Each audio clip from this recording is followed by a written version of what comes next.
What is good? Osiris here, stuck in the middle. I have an amazing thread, an absolutely amazing thread by Danny Barefoot. This is the aftermath of the Virginia devastation for Democrats. Let's dig into what he found with this focus group.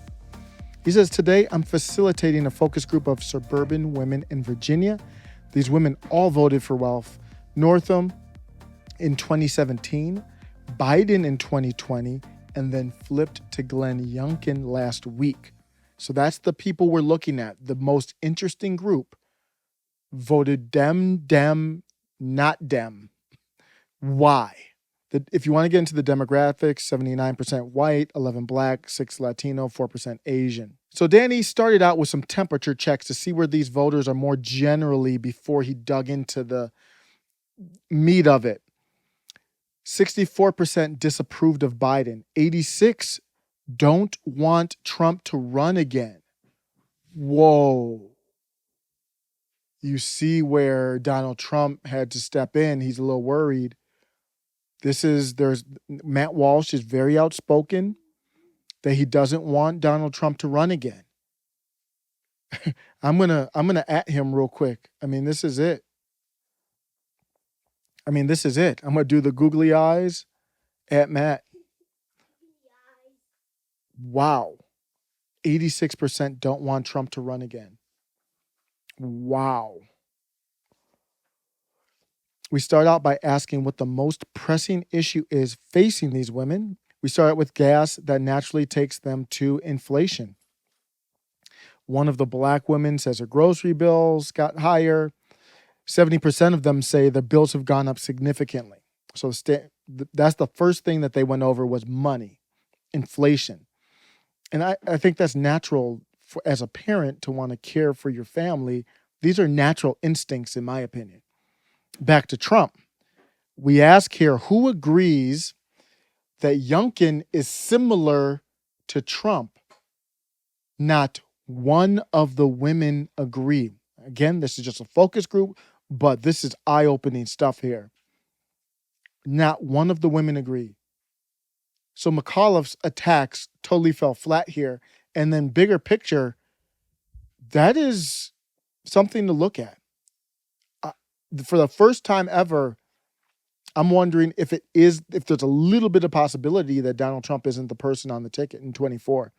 This isn't the definitive thing, but this is shocking to me. Wow. On to school curriculum. He said, these should be fun. 91% of these women say they trust Youngkin more on education. We ask, how much input should parents have into their children's school curriculum? 51% a lot, a fair amount, a little, none. So you saw most of them said at least a little. This actually supports my theory that it wasn't really education, it's government overreach. It's not like all of them are saying we should have all say. He said McAuliffe's gaffe, where he said parents shouldn't have any say. It looks, based on his focus group, it was devastating. So this supports that McAuliffe, he might not be a good barometer because the campaign he ran it looks to be a disaster of a campaign, but his campaign mimics where Biden is, where Kamala is, where the whole Democrat Party is. One of the Latino women speaks up and says, they asked us to do all this work for months, referring to the thing. And then he says, it's none of our business now. Wow. Another woman from Fairfax speaks up on a teachers union. They would keep the schools closed forever if they could. They'd keep our kids online until the 7th booster. Overreach. Dems got to switch up assuming election integrity, Dems have to switch up or they're going to get politically slaughtered. Should schools have closed during the pandemic? Half of the people said yes, but they closed for too long. And then 35% said no. Only 14% said yes. Democrats very likely screwed up the politics on school closures. To get a better sense of where these women are, we ask, other than school closures, how do you feel about the V19 closures and restrictions in Virginia? they were about right. So that's a little surprising to me. They went on for a little bit too long. That's where people are. So they're not, but it's good how he said that because he went next. So they're not anti-V nuts. So he asked that question so you couldn't go and say, oh, they're just anti-V. Disapproval of V regs mostly comes down to schools. That very interesting. Good stuff here by Danny Barefoot. Now on to a fun topic, CRT. Who's waiting for that one? We ask if anyone here knows what it is. One woman says it teaches our kids America is defined by the worst parts of its past. Ooh, fire. Fire explanation. That's not exactly what it is, but in practice and reality, what's happening? 1619 Project, reframing the founding of our country. Bars. One of the black women speaks up and says, our kids should be taught about slavery and all that awfulness, but America is also a good country, and that's what I want my kids to learn. Yeah. Yes.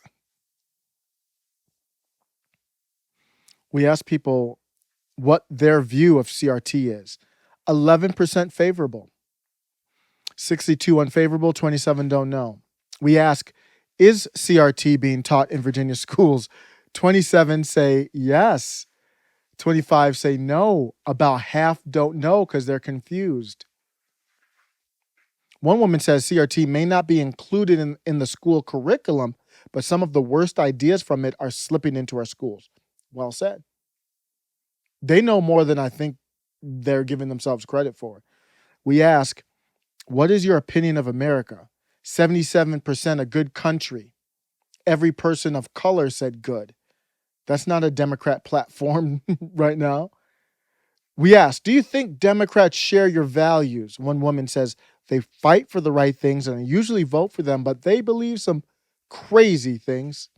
Sometimes I feel like if I don't know the right words for things, they think I'm a bigot.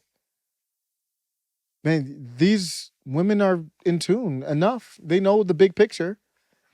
We ask, which party has better policy proposals? And these are probably CNN women.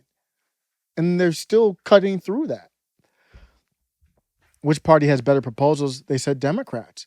So these are people who switched to Youngkin. Wow. Over half of them said Democrats. And then, half of them said Democrats, 14 said Republicans, 32 about the same. We ask, which party has cultural values closer to yours? Whoa, this is eye-opening. So they say the Democrats have better policy proposals, 54%. 61% say Republicans have closer cultural values to yours. Pretty stark flip between those last two questions and a huge indicator of it isn't policy but cultural issues that flip suburban voters from D to R. We ask an open-ended, why did you vote for Glenn Youngkin? Some of the responses. All McCullough had to say was he was like Trump. Listen to Youngkin talk, that's just silly. And it is. He was nothing like Trump as far as personality-wise. And so, yeah, that's not a good, why are you just doing that? Talk about real stuff. All McCullough had to say was he was like Trump. And then the next one is, Democrats have to get gas prices under control. I wanted to send a message. Wow. Why did you vote for Glenn Youngkin? Terry McCullough said, what my kid learns isn't my business. Woman from Fairfax, McCullough, held a rally with the president of the teachers union. And that woman hates kids. Ooh. I believe that was the last tour stop for McCullough, where he had a rally with Randy Weigarten, I believe her name is. And she is a controversial figure. Something is off. Because wouldn't you expect that all that would lead to a loss? Okay, last question. If Democrats had passed the bipartisan infrastructure package before the election, would you have considered changing your vote? 91% said no. 9% said yes. So 91% said no. One woman laughs and says, what does that have to do with anything? Let me know what you think. Take care.